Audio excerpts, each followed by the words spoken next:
কোনো কিছুর মধ্যে যদি আগে থেকেই ব্যর্থতার উপাদান এবং বৈশিষ্ট্য বিদ্যমান থাকে, তবে তাকে ব্যর্থ করার জন্য আলাদা করে বাইরে থেকে ষড়যন্ত্র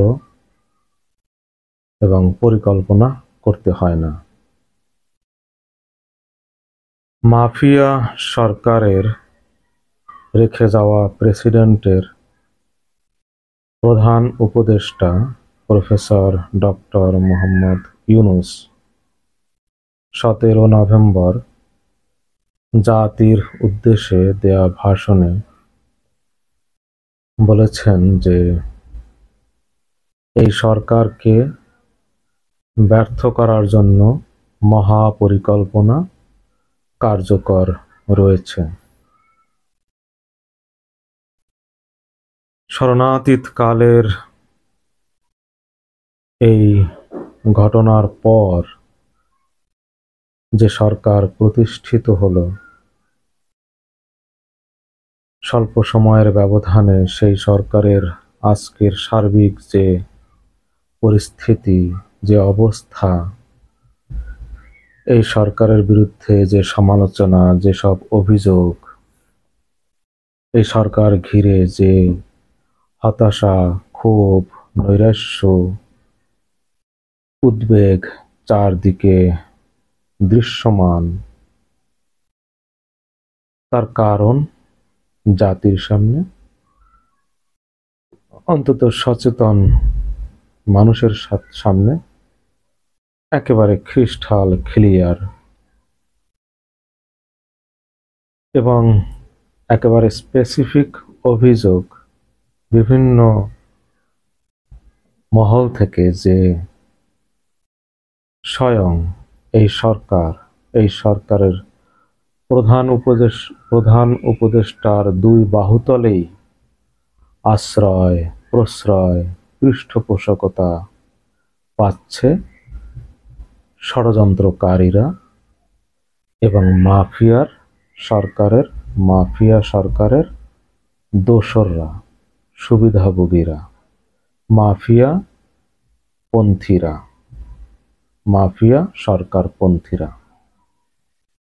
বিভিন্ন মহল থেকে এই অভিযোগ, গুরুতর এই অভিযোগ, এবং একেবারে পিন পয়েন্ট করে দেখিয়ে দেওয়া হয়েছে যে কারা কিভাবে সেই মাফিয়ার দোসররা এই সরকারের পৃষ্ঠপোষকতা পাচ্ছে।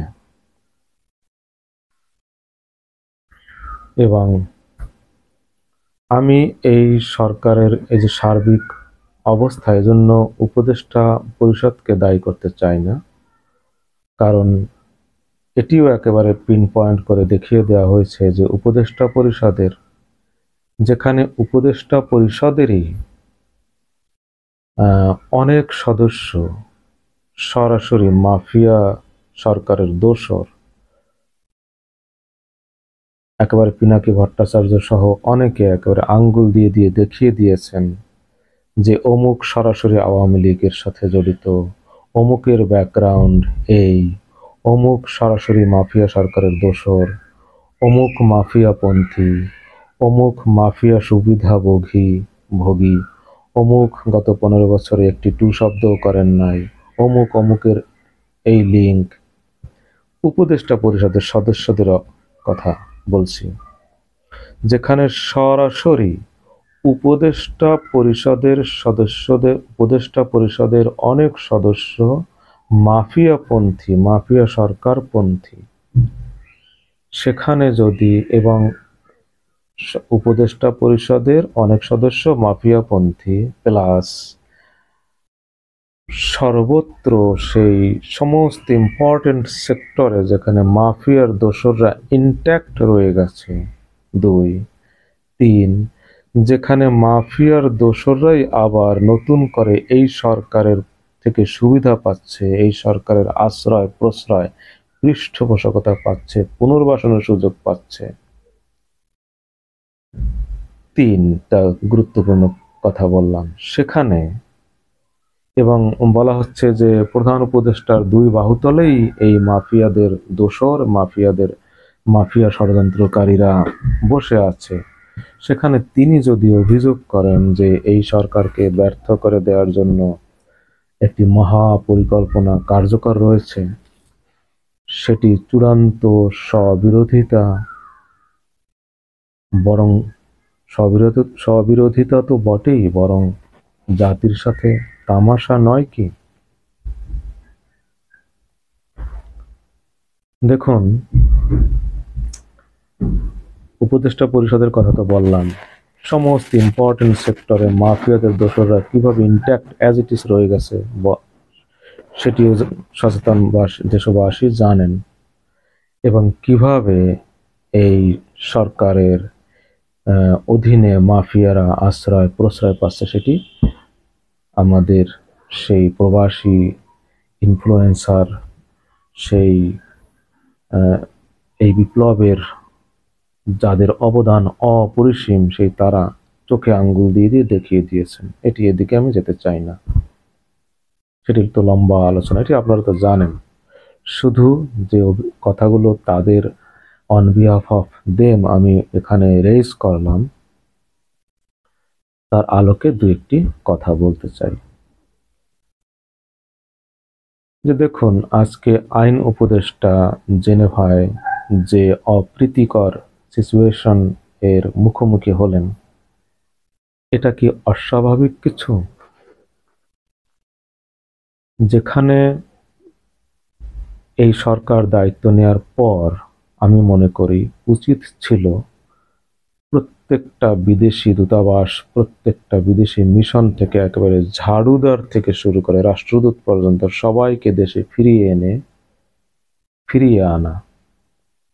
সেখানে সেটি তো তারা করেন নাই। হাতে গোনা দু একটি জায়গা থেকে, দু একটি দেশ থেকে কাউকে রিকল করা হয়েছে, ফেরত আনা হয়েছে। তো এই বিদেশি মিশনে গত 15 বছরে কারা নিয়োগ পেয়েছে, কিভাবে নিয়োগ পেয়েছে, তা কি সচেতন দেশবাসী জানে না? এরা কি মাফিয়া চক্রের সদস্য নয়? তো আপনি তাদের কাছ থেকে কি আশা করেন? তেঁতুল গাছের বিচি লাগিয়ে আপনি আম খেতে চাইবেন, আম গাছ দেখতে চাইবেন, তা তো হতে পারে না। একইভাবে মালয়েশিয়ায় যে রাষ্ট্রদূতের বিরুদ্ধে অভিযোগ, যে সেই আন্দোলনের সময় মালয়েশিয়ায় যায় প্রবাসী যেসব ভাই বোনেরা এই মাফিয়ার বিরুদ্ধে রাস্তায় নেমেছিল, মিছিল করার কারণে তাদের বিরুদ্ধে মামলা করে হয়রানি করেছে, নানানভাবে অপদস্থ করেছে মালয়েশিয়ার সেই রাষ্ট্রদূত, মাফিয়ার রাষ্ট্রদূত। সেই রাষ্ট্রদূতকে আবার পোল্যান্ডের রাষ্ট্রদূত করা হলো। পিনাকি ভট্টাচার্য থ্রেট দিয়েছে যে আমি দেখে নেব কিভাবে সে পোল্যান্ডে আসে, পোল্যান্ডের রাষ্ট্রদূত হয়। যাকে দেশে ফিরিয়ে এনে বিচারের মুখোমুখি করার কথা ছিল, তাকে আপনি আবার রাষ্ট্রদূত করলেন আরেক দেশের।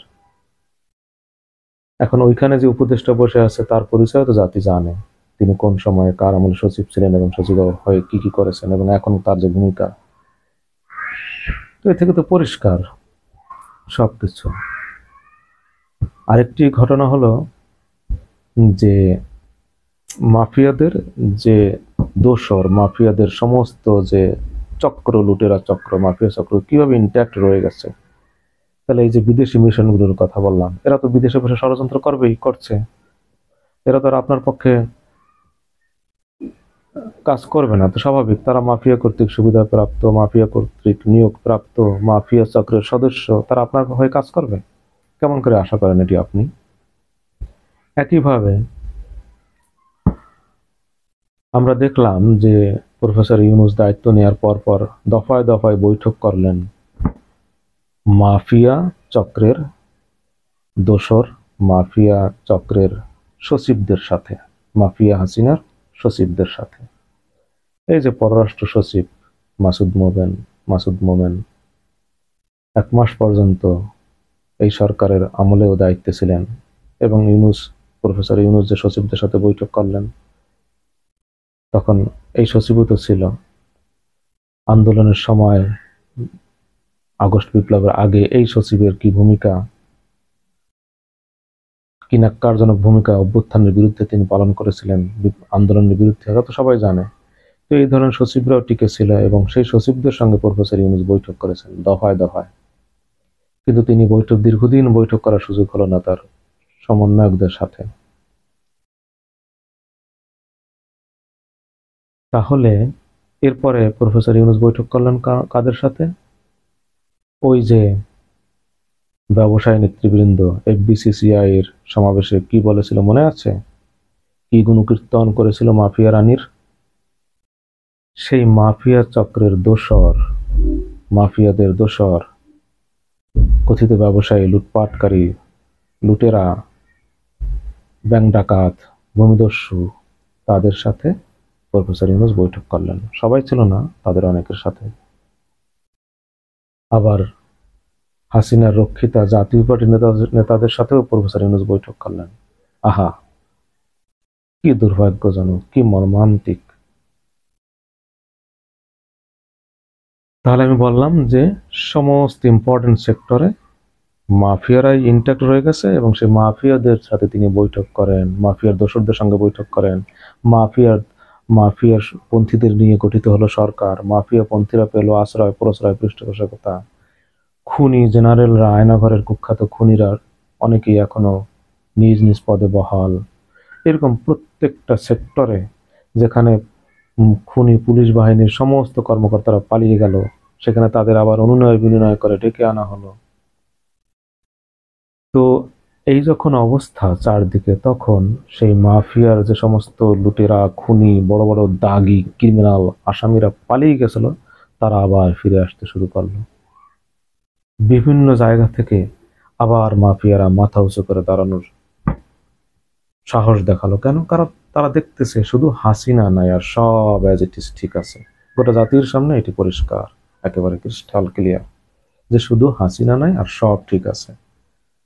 ফলে তারা যারা পালিয়ে গিয়েছিল, তারা দেখলো হ্যাঁ হ্যাঁ, আমরা তো পালিয়ে ভুল করেছি, কেন পালিয়ে থাকবো, পালিয়ে এসে তো ভুল করেছি, চলো আবার ফিরে যাই। যেমন বাইতুল মুকাররমের খতিব, সে পালিয়ে গিয়ে দেখলো হ্যাঁ হ্যাঁ, পালিয়ে আসা তো ঠিক হয়নি, অন্যরা তো সব ঠিক আছে, কারো তো কিছু হচ্ছে না, তো চলো আবার যাই। এইভাবে ছাত্রলীগ সহ আওয়ামী লীগ বিভিন্ন জায়গায় অঙ্গ সংগঠন আবার বিভিন্ন জায়গা থেকে মাথা উঁচু করে ঠোসাঠুসি শুরু করলো। কারণ তারা এখন জানে, তারা রাস্তায় মিছিল পর্যন্ত করতেছে, স্লোগান দিচ্ছে। কেন?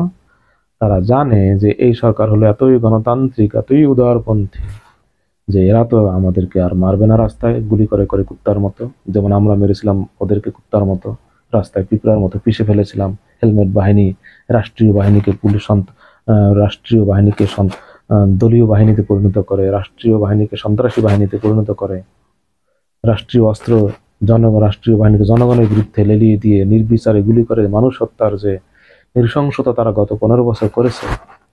আওয়ামী লীগের এই ফেসিবাদী খুনি এরা তো জানে যে এরা তো এখন আর এরা তো ভালো মানুষ, এরা তো আর ওইরকম রাস্তায় গুলি করে মানুষ মারবে না। চল আমরা মিছিল করি। মিছিল করতে সমস্যা কোথায়? তারা মিছিল করতেছে, কাউকে অ্যারেস্ট করলে স্লোগান দিচ্ছে গাড়িতে ওঠার সময়, বঙ্গবন্ধু হোমুক সমুক জয় বাংলা। কত বড় দুঃসাহস, দিচ্ছে স্লোগান। কারণ এই সাহস তারা পেয়েছে, জানে তারা কিচ্ছু হবে না, বরং এখন হিরো হচ্ছে তারা। এটা বিক্রি করে আবার খাবে ভবিষ্যতে, দেখো চরম দুঃসময় আমি স্লোগান দিয়েছিলাম, কত সাহস। তাদেরকে নিয়ে আবার ফেসবুকে ট্রোল করতেছে, এরকম হাই তেগি, কত বড় দুর্দিনের বন্ধু এরা, কত কিছু হচ্ছে তাদের নিয়ে। সামাজিক যোগাযোগ মাধ্যমে নানান ধরনের অপপ্রচার এরা চালাচ্ছে এই সরকারের বিরুদ্ধে উদারতার নামে। যে মাফিয়া গণমাধ্যম, বাংলাদেশের গণমাধ্যম তো গণমাধ্যম না, দু একটি ছাড়া সব তো মাফিয়া, মাফিয়াদের দোসর। গত 15 বছরের মাফিয়াদের দোসর ছিল এরা। এবং গত 15 বছর এরা বাংলাদেশের যে গণমাধ্যম, এর মালিক কারা? এরা তো মাফিয়া গণমাধ্যম, এরা তো রিয়েল গণমাধ্যম না, দু একটি ছাড়া। তো সেই যে মাফিয়া গণমাধ্যমের বিরুদ্ধে ব্যবস্থা নেওয়ার দরকার ছিল, অ্যাকশন নেওয়ার দরকার ছিল, বিচারের আওতায় আনা দরকার ছিল, বন্ধ করে দেওয়ার দরকার ছিল কতগুলোরে। সেগুলোকে আপনি মত প্রকাশের অবাধ স্বাধীনতা, democracy, human rights, press freedom, গাল ভরা গুলি আউলি পুলির নামে আপনি কুখ্যাত সব মাফিয়া গণমাধ্যমকে, খুনির মাফিয়ার দোসর, তাদেরকে আপনি অবাধ করে দিলেন। শুধু অবাধ নয়, যাদের বিরুদ্ধে অভিযোগ যে তারা দেশদ্রোহী, দেশের বিরুদ্ধে ষড়যন্ত্রে লিপ্ত, বিদেশ দ্বারা পরিচালিত, বিদেশের স্বার্থ সার্ভ করে এই ধরনের গণমাধ্যমের পক্ষে অবস্থান নিলেন আপনি সরাসরি, তাহলে এই যখন অবস্থা, চারদিকে ষড়যন্ত্রকারীদের, মাফিয়া দোসরদের, মাফিয়াদের নিয়ে গঠিত সরকার, মাফিয়াদের আপনার কলিগ, মাফিয়াদের নিয়ে গঠিত সরকার, মাফিয়া দোসরদের নিয়ে গঠিত সরকার, চারিদিকে মাফিয়াদের দোসরদের অ্যাজ ইট ইজ বহাল রেখে, মাফিয়াদের পৃষ্ঠপোষকতা দিয়ে আপনি বলবেন ষড়যন্ত্র হচ্ছে এই সরকারকে ব্যর্থ করার দেওয়ার জন্য? এটি কেমন করে এই সমস্ত এই অভিযোগ জাতি আমলে নেবে? কেমন করে এটি সম্ভব হতে পারে? কেন আপনি আজ কেন ব্যর্থ? সব তো জাতির সামনে পরিষ্কার হয়ে গেছে। আপনি এর জবাব দিন বা না দিন, আমরা জাতি এটি জেনে গেছে কেন আজকে এই অবস্থা। আপনি মাফিয়াদের দোসরদের কোলে করে নিয়ে দুই বাহুতলে আশ্রয় দিয়ে আপনি বলবেন আমার বিরুদ্ধে ষড়যন্ত্র করছে। এই সুযোগ তো সব আপনি করে দিচ্ছেন, আপনার সরকার করে দিচ্ছে। যা হোক, এই সার্বিক পরিস্থিতির জন্য আমি উপদেষ্টা পরিষদকে দায়ী করব না, কারণ তাদের বেশিরভাগই তো মাফিয়াপন্থী। দু একজন বাকি যারা আছে তাদেরকে কেউ বিপ্লবের স্পিরিট ধারণ করলেও তাদের সেগুলো বিপ্লবের চেতনা বাস্তবায়নের যোগ্যতা অনেকেরই নাই। তো মাফিয়াপন্থীদের নিয়ে গঠিত সরকার মাফিয়াদের পক্ষে কাজ করবে, তো স্বাভাবিক। এবং তাদের দেখে সর্বত্র মাফিয়ারা উৎসাহিত, মাফিয়া দোসররা উৎসাহিত হবে, সেটাই তো স্বাভাবিক। এবং আমি এই সার্বিক পরিস্থিতির জন্য আরো দায়ী করব বিএনপি এবং জামাত, এই দুইটি দলকে। গত এই আগস্ট বিপ্লবের পর থেকে তাদের শীর্ষ নেতৃবৃন্দের যে কথা, মাফিয়াদের আবার নির্বাচনে আসার সুযোগ পক্ষে অবস্থান, তাদের ক্ষমা করে দেয়া, তাদের নিষিদ্ধ না করার পক্ষে অবস্থান, এবং ভারতের সাথে বন্ধুত্ব, তারপরে প্রেসিডেন্টকে অপসারণ বিষয়ে একটি দলের প্রকাশ্য অবস্থান আর একটি দলের নীরব ভূমিকা, নীরব অবস্থান, এসব কিছু মিলিয়ে আমি বলবো এই সরকারের এই দুরবস্থার জন্য, এবং চারিদিকে যে আজ আবার মাফিয়া মাথাচাড়া দিয়ে উঠছে, মাফিয়ারা এবং এই সরকারের বিরুদ্ধে যে অভিযোগ, এর জন্য এই দুইটি প্রধান রাজনৈতিক দল অন্যতম দায়ী। তাদের দায়িত্বহীনতা, উদাসীনতা, এবং প্রকাশ হয়ে গেছে যে তাদের মুখোশ খুলে গেছে, তাদের মুনাফিক চরিত্র জাতির সামনে প্রকাশ হয়ে পড়ছে। এবং ক্ষমতার জন্য যে তারা কি করছে, যেখানে এত বড় সুযোগ আল্লাহ করে দিলেন, সেই সুযোগকে কাজে না লাগিয়ে তারা বিদেশি প্রভুদের এখনো খুশি করে তাদের নেক নজরে থাকার যে নীতি তারা অবলম্বন করেছে, তাদের কথাবার্তা এটি আমাদের কাছে মনে হয়েছে যে তারা ওই ভারতকে খুশি রেখেই ক্ষমতায় আসতে চাচ্ছে, তাকে নাখোশ করতে চাচ্ছে না। যা হোক, সেটি ভিন্ন দিক। এই প্রফেসর ইউনূসের জাতির উদ্দেশ্যে যে ভাষণ এবং তিনি যে অভিযোগ করলেন, সে বিষয়ে আমি বলতে চাই যে আজকের এই পরিস্থিতির জবাব আপনি দিন বা না দিন, জাতি জেনে গেছে, জাতির কাছে পরিষ্কার এই অবস্থার জন্য কে দায়ী। আপনাদের দিকেই অভিযোগের তীর, যে আপনারা এই যে বললাম যে এই মাফিয়াদের দোসরদের নিয়ে আপনারা চলছেন, এবং আপনাদের কপালে কিন্তু ইতিমধ্যে ব্যর্থতার ছিল লেগে গেছে, এবং অনেকের বিরুদ্ধেই তো মাফিয়ার দোষের অভিযোগ, আরো অনেকের বিরুদ্ধেই এই সিল মারা হবে ভবিষ্যতে হয়তো, এবং